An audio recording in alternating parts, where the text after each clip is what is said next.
Hey guys, it's Maymay and welcome to another Sunday devotion. And today we're going to do podcast style again. You guys seem to really like it that way last time. And I have to be honest, I do too. It's a lot less distracting for me even when filming. So I thought we would continue it and just see how it goes. Let me know in the comments if you like the podcast style or not.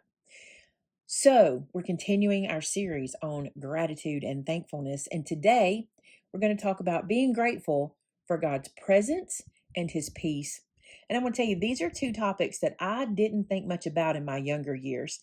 I was a person who I knew about God and I hope that he was around all the time, but I didn't really focus on him being around and I certainly didn't focus on his peace. I never really wanted peace. I was always wanting things to distract me. That's kind of who I was.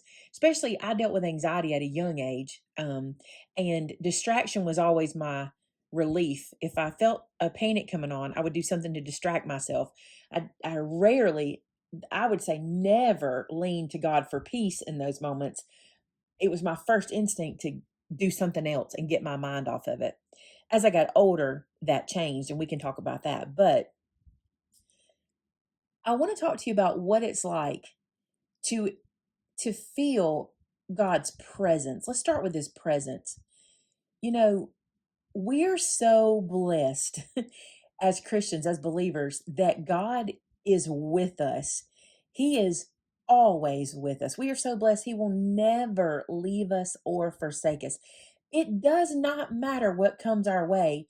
We get to experience the presence of God. Listen to the scripture, Psalm 46:1.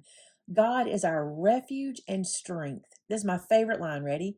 An ever present help in trouble. Now, he's ever present in good too, but when we come across trouble, he's there always. We are so fortunate. And I'll tell you why I think that, because I've known people in my life who are not believers and I've seen them come across different things and I've seen how they react to them. And it's a very different situation. Now, I dated a guy early in my early 20s, and he was not a believer and made it clear he was not a believer. As much as I want to be sure I'm telling everybody I am, he was the opposite and he was not a believer. And when things would happen to him, the way he handled them or the emotional toll it took on him was so different than what I saw believers going through and even myself. Everything was devastating. There was no hope. There was no bright side. And he was a victim of everything around him.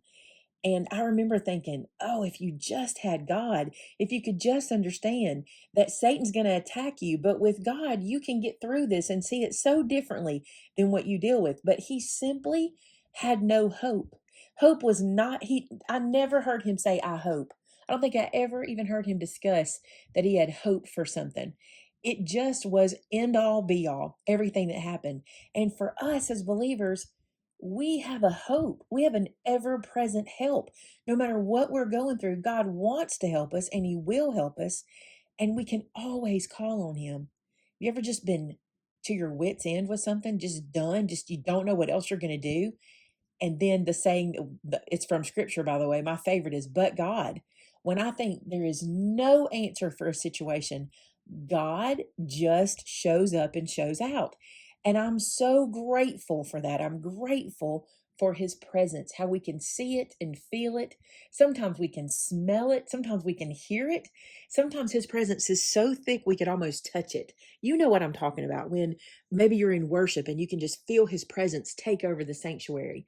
It's the most incredible feeling. But also, when you're alone in a situation and it's just you have him with you. He is always present.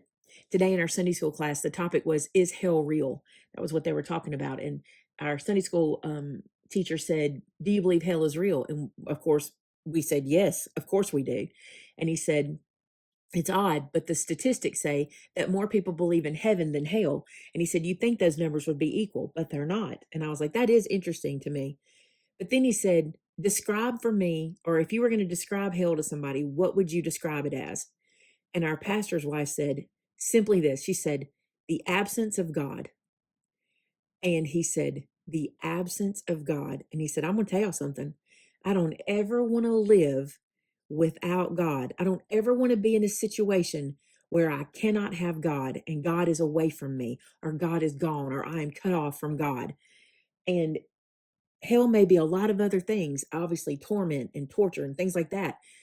But the absence of God made me see it in a whole new way.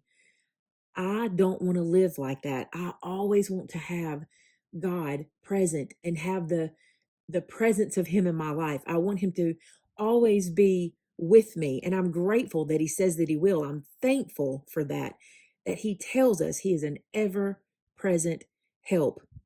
I don't want to experience hell, and I certainly don't want to experience the absence of God. So today, I'm grateful for his presence. I'm also grateful for his peace. You know, as a youngster, and I say youngster like in my 20s, I wasn't big on peace. I was big on noise and staying busy and being active and where are we going next and who are we hanging out with and what are we doing Friday night? What are we doing Saturday? I was more about being active. And in my mind, that's what the opposite of peace was, just busy, right?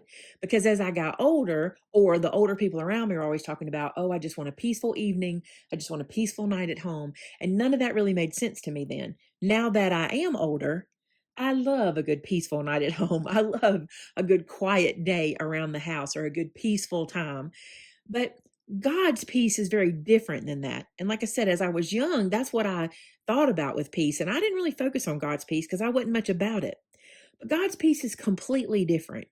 When I was going through anxiety and my panic attacks would hit, my fear was death. That's what I was afraid of. I was afraid of dying. And I spent years having panic attacks thinking, am I dying? Is my heart racing? Am I having a heart attack? Am I going to pass out? All these thoughts in my head and it all led to death. I was afraid of it. And as I've gotten older and as God has healed me from my panic and anxiety, I've discovered that the peace of God is so different than what we tell ourselves. And it is this is how I see it. What helped me get through my anxiety was when God finally said to me, look, if you die, then what? If you die, then what? And I said, well, scripture tells me I'll be with you.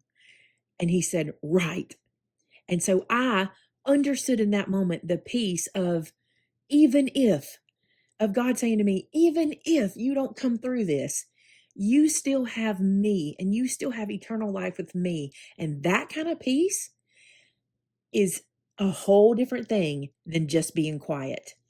That's the kind of peace that you can see believers get the worst news. Maybe the worst medical news, the worst financial news, the worst marital news, the worst news about their children, the worst news about a living situation or a job situation. And that's when you can see a believer say, I know this looks bad now, but God's going to use it. You remember my dad saying that to me when my house was burning? I know this looks bad now, but God's going to use it. That's a kind of peace that you can have through God that you're not getting through the world or anything in it or anything about the world. That peace. I remember right after mom died, I dealt with every emotion, every single emotion, like 2 and 3 days of it. I remember this. It finally settled out, but I remember every minute, every hour of the day, it was a different emotion for days. And sometimes there was peace because I would take myself out of the situation. I would remove myself from the house out to my porch and I would be with God. I would just put myself in his presence. God, I need you. I need you. Talk to me. Tell me something. And in those moments, he would fill me with peace like I have never known before. Here I am without my mother, my best friend, the person who got me through every day, or so I thought. And I'm sitting out there and I'm talking to God and he's giving me peace. And he's saying, I've got her and I've got you. I'm not going to let you go. And he would say to me, this is not going to be easy, but I'm not leaving you. I'm with you and I will never forsake you. And I know the plans for you. And I'm an ever present help. That's a whole different kind of peace, you guys. I pray you have experienced the peace that God can give to you. I'm more than grateful for that peace. I'm so in awe of how he can give us that any moment of the day. We can feel his peace, and that gets me through more days than you can imagine. The last thing I want to talk about being grateful for is this, and I love this. I'm grateful for the invitation to abide in his presence. Now, think about this. God is not on a throne watching us live our lives or walking behind us and cleaning up our messes or watching us fail. That's not who he is. He literally wants us to live connected to him. He gives us the invitation, the opportunity to live literally in him and with him and abide with him all day long, connected to him. Scripture tells us, John 15:4. Remain in me as I also remain in you. No branch can bear fruit by itself. It must remain on the vine, and neither can you bear fruit unless you remain in me. And he's saying, remain in me. I'm here for you. More than that, this is how I like to see it. So many times I used to do this. I used to feel guilty for being like I was and then expecting God just to forgive me, or being like I was and God blessing me. I used to feel guilty about that. And now I realize this is what he wants me to do. He wants me to feel peace. He wants me to know that he's extended me grace and forgiveness through Jesus. He wants me to abide in him. It doesn't mean I won't mess up. It doesn't mean I won't make mistakes, but I'm given the invitation to experience him every single day, every step of the way. I'm dealing with some things in my life, that not anything that other people don't deal with, just things I want to change about the way I live my daily life, just things I want to edit and change. And this week I was thinking on those things and I was like, God, I'm not doing very good at this. I'm not doing good at making this change. And he reminded me, he said, that's because you're not taking me into every situation. You're allowing Satan to get in those situations. And then after they're over with, coming to me and going, what happened? And he's right. I'm not abiding in him. I'm not asking him to be a part of every part of my day. Joyce Meyer talks about this, that she prays that God will, you know, protect her tongue. Like she has a sharp tongue, she says, she has sharp wit. And she prays that God will protect what she says and not let her say things bad and not let her talk about bad things or say anything that's inappropriate or anything like that. And she prays that every morning. And then throughout the day, she'll say, God, protect my speech, protect what I say, keep me from saying something I shouldn't say. And that's exactly how we should be. We should be asking him every morning and every day, all throughout the day, protect me from this, or help me to shine your light in this way, right? And the thing that makes that so amazing is that that's exactly what he wants us to do. He wants us to remain connected to the branch so that we can flourish and we can create good fruit for him. As you're thinking on thankfulness and gratitude toward God's presence and his peace, think about that. I'm just grateful he's with me and wants to be with me. I'm grateful he is an ever present help, and I'm so grateful for his peace no matter what we're going through. This week, I ask you to work on cultivating that spirit of peace with God. Work on acknowledging his peace and work on acknowledging his presence in your life. And be sure to send him gratitude, to send him thankfulness, speak to him like that. God, thank you for being with me. Thank you for never letting me be alone. Thank you for all that you give us. Thank you for your peace. And it will just lift your spirits to know that he's always with you and he will never leave you. No matter what you're going through, you will always have the presence of God. Let's pray together. God, thank you so much for allowing me to hear the statement today that hell is the absence of you. Because God, I never want that. I want to live my entire life to never be apart from you. I want to spend eternity with you. And I'm thankful that you created a way for that to happen. God, I just want to be with you and to have you in my life. God, for those watching today, I pray that for them. I pray that they can just experience you every day and that they will understand what your peace is like and what your presence is like. God, thank you for the invitation to live life with you. I'm so grateful for all you give us and all you do for us.